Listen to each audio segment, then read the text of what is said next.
here, my experience in Tanzania, I have gotten dirty looks, and when I say dirty looks, I don't know where the looks are stemming from, but I can make an educated guess on why I get those looks.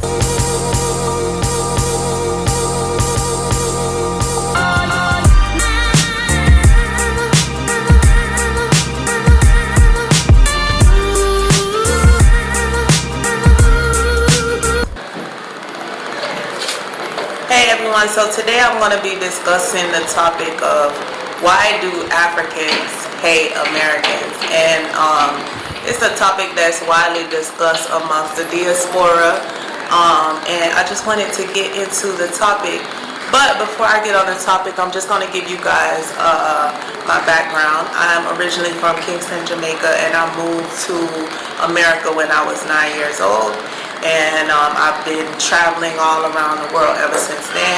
I went to Ghana in 2018, and since then I've just fell in love with Africa and just, exploring different countries. And currently I'm in Tanzania, so I'm documenting my experience from New York to Africa here in Dar es Salaam, Tanzania, and I'm loving it here so far. But alright, we're gonna jump into the topic now. So when we talk about the word hate, I think we narrow our emotions only to love and hate. There's many emotions that people go through besides love and hate, where you might feel there's negativity towards you or, a crazy vibe. But here, my experience in Tanzania, I have gotten dirty looks. And when I say dirty looks, I don't know where the looks are stemming from, but I can make an educated guess on why I get those looks. When I travel around Tanzania and I'm using like my stroller, or I'm dressed in like name brands, is when I tend to get those looks. But you have to understand where you are and how you stand out.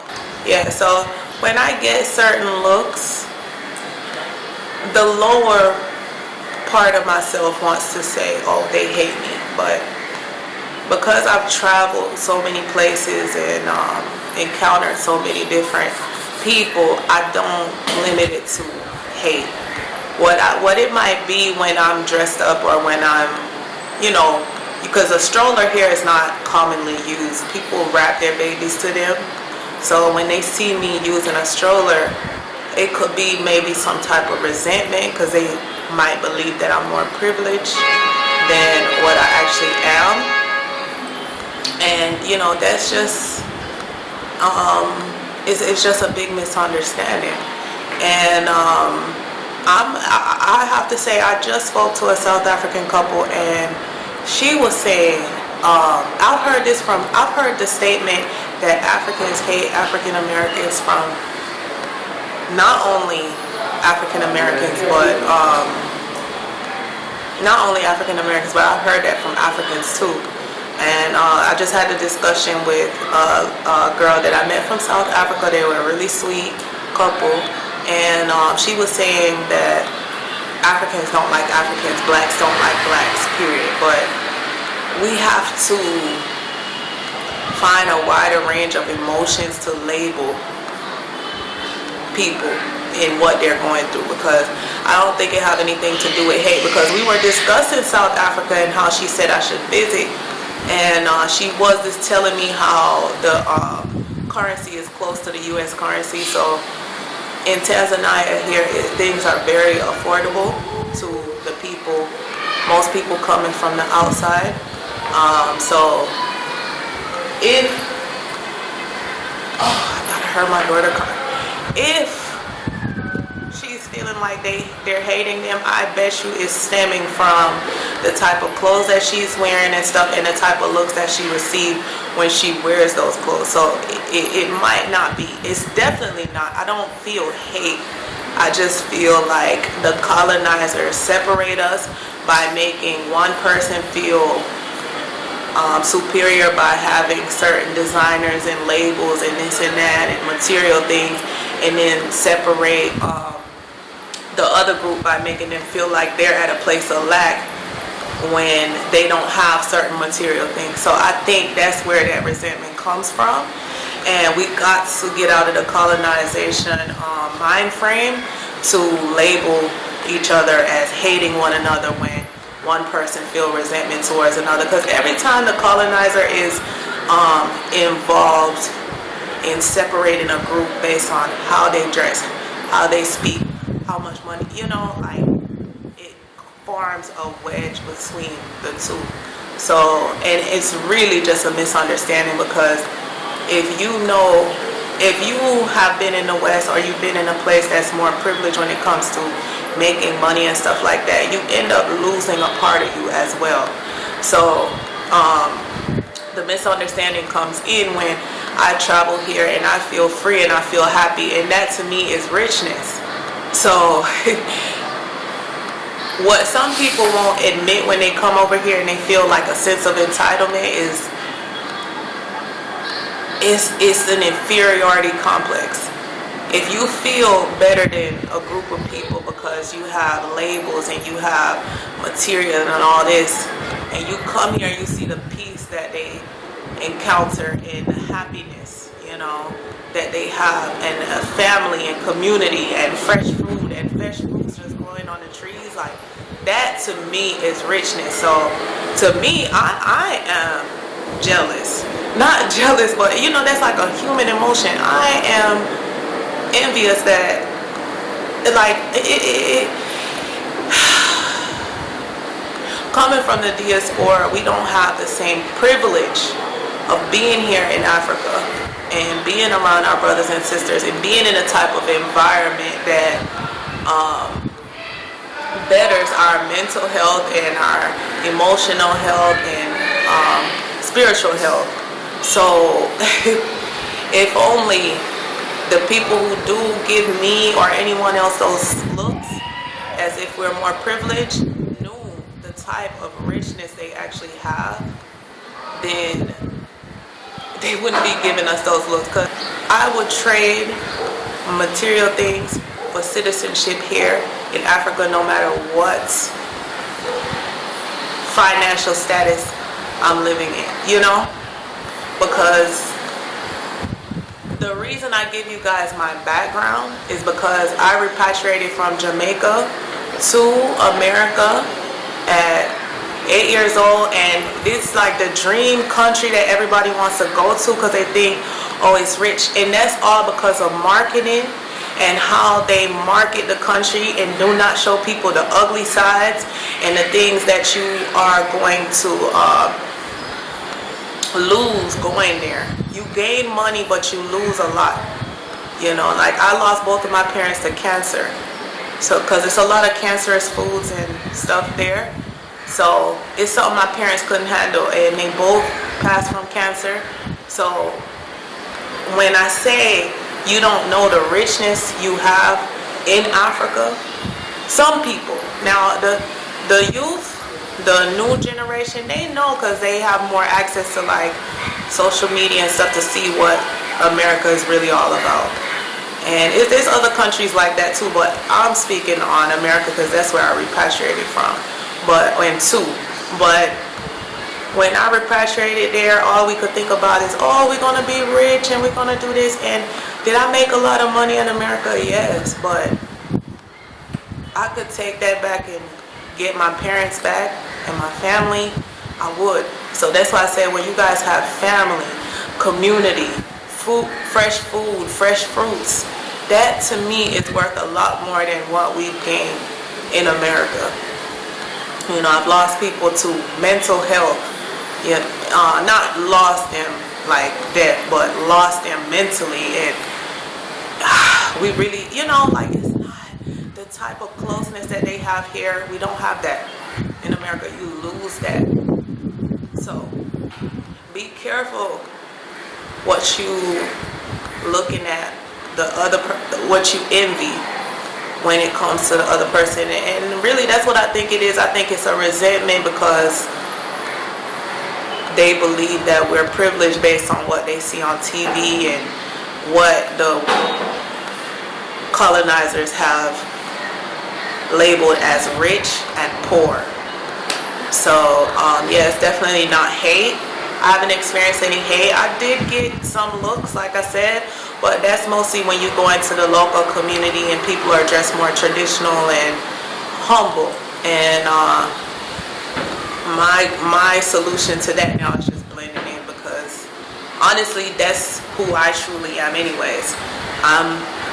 When I'm repatriated to America, I was forced to blend in, to dress a certain way, because everything is kind of transactional. So if you're not dressed a certain way, a guy may look at that as, oh, she's broke, she's struggling, and people don't want to befriend you because you look a certain way. So I hate that I lost that side of me. So I'm getting back to that side living here, and it works for me. It might not work for somebody else, but yeah, it's definitely not hate. It's more a resentment. But second thing is, I think some people might have, like, some people may feel that the people who come here, some of the Black Americans are entitled, because some people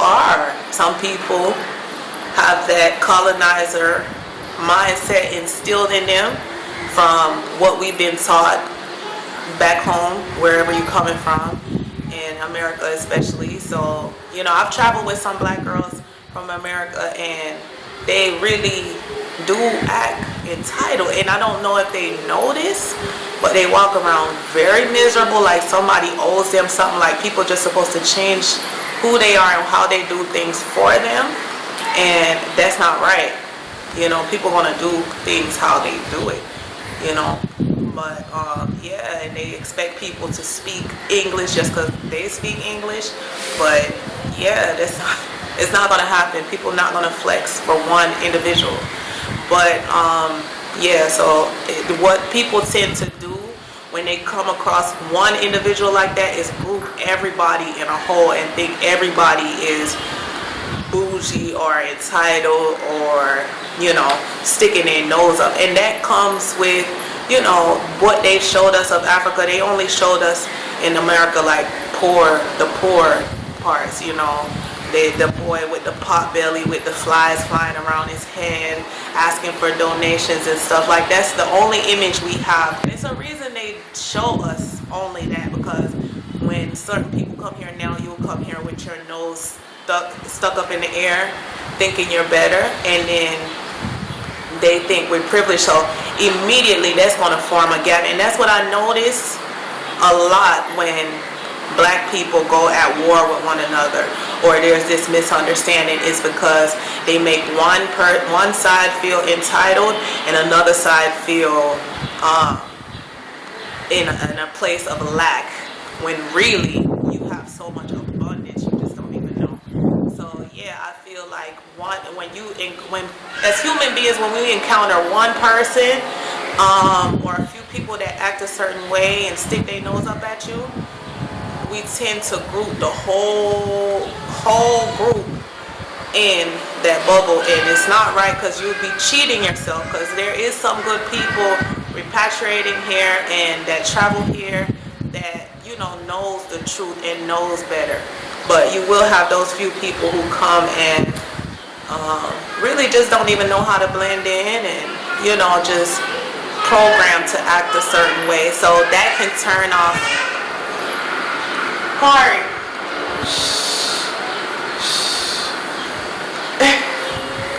So that can turn off a whole group to think, I don't even want to get to know them because I already know how you are. And that goes into what they see on TV too. If you see something on TV and you put it in imprint that in your brain that that's how a whole group is, then you'll be cheating yourself, because media will always show you one side.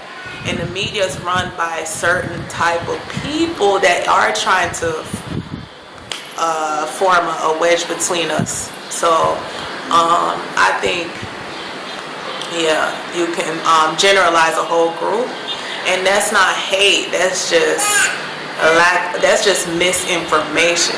not hate. So be careful, just limiting people to, oh, they love me or they hate me.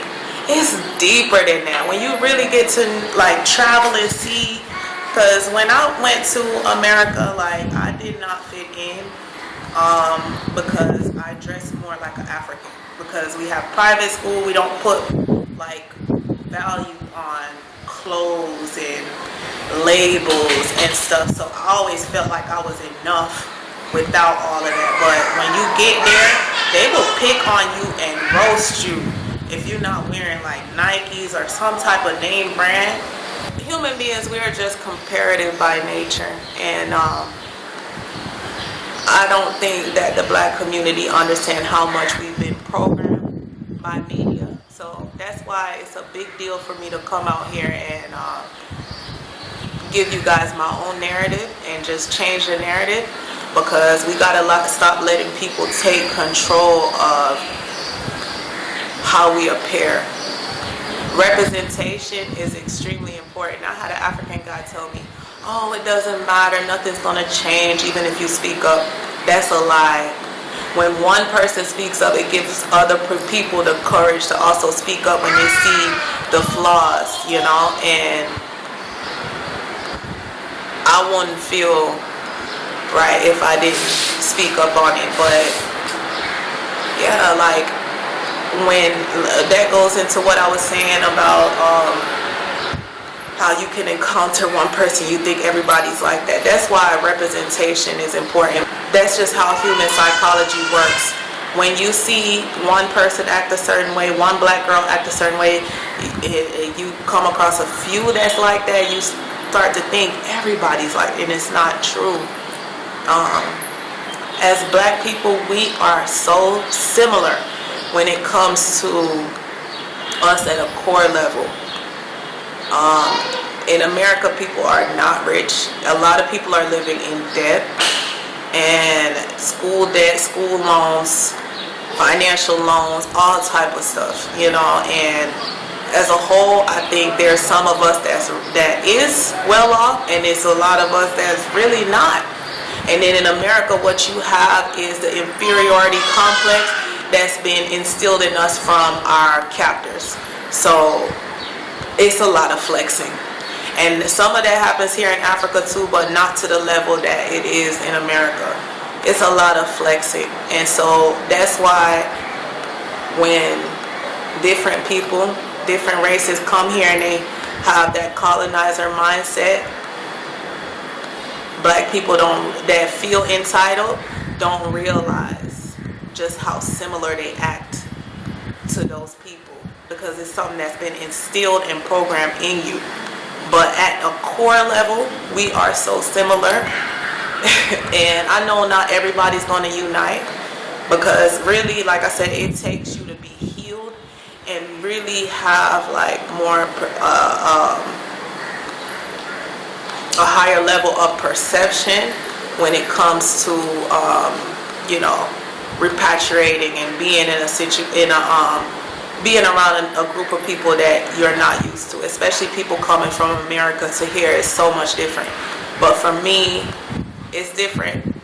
But like I said, I also lost those parts of myself living in America that I'm getting back. But it's a process, because I lived there for a while.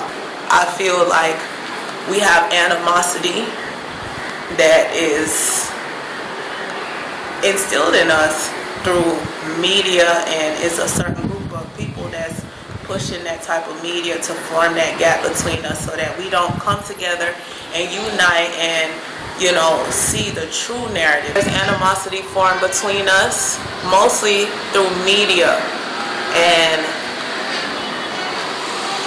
they know this. They know how much representation matters. That's why they put themselves on the face of Jesus and play these characters that's heroic and have us looking weak in media and things like that. So it goes deep. So once you realize that, you understand how important it is to create your own narrative and your own experiences so you can live your own truth. The reason that they form this gap between us is because they know that if Black Americans and people from the whole diaspora comes here and achieves the type of richness that we need to thrive, that if we come out here and experience that type of richness, they know that that is the power that we need to unite. Because even though certain Americans do have money, they don't have, sometimes when you gain the money, most of the time, you lose a part of your mental health, your spiritual health. You lose a lot of the richness that you need. So they know that if we know the power of the peace and the abundance that's here, and we gain that and we all unite, we're going to be so powerful. So that's why they try to form a gap between the two, so that we won't change the narrative altogether and be powerful once again. I did talk about my bad experiences, but let me tell you guys about the positive experiences. Like I said, I get a few looks from people, probably like 5% of people, but the other 95 that's more aware, or, you know, not living in lack mentally, like, they treat me with so much kindness. My daughter is treated with so much kindness and openness. They really love kids here. Like, everyone loves kids here. So her level of happiness has increased so much. I've never seen her smile this much, because everyone that sees her embraces her, from women to men to the community. And that's the type of lifestyle I had in Jamaica, and that's what I want for her. So that's why I made the sacrifice to come here and leave everything behind. But they are afraid of all of us feeling this level of peace that we need to thrive. Because for the longest they told us it's money, money, money, you need money. Don't gain the world and lose your soul. Gold and silver is not gonna build generational wealth. And by generational wealth, I mean happiness, abundance, no toxicity. I'm not saying it doesn't involve here, they don't have family issues, but not to the level that we have it in America. So they don't want us to thrive as a whole. They don't want us to know that there are opportunities here financially and opportunities for us to heal. And that's why that wedge is formed. Because when we start talking to one another and making videos like this to bridge the gap and show people our truth, they are afraid of that. So they filter us, you know. So my good experiences, I remember I went to the club the other day, and I got so much love from the women. Like, the level of sisterhood here is on a whole nother level. You know, there's no animosity between women and women, and men and men, and men and women. Yes, it does exist, that's natural, but not to the level that it is in America and other places. But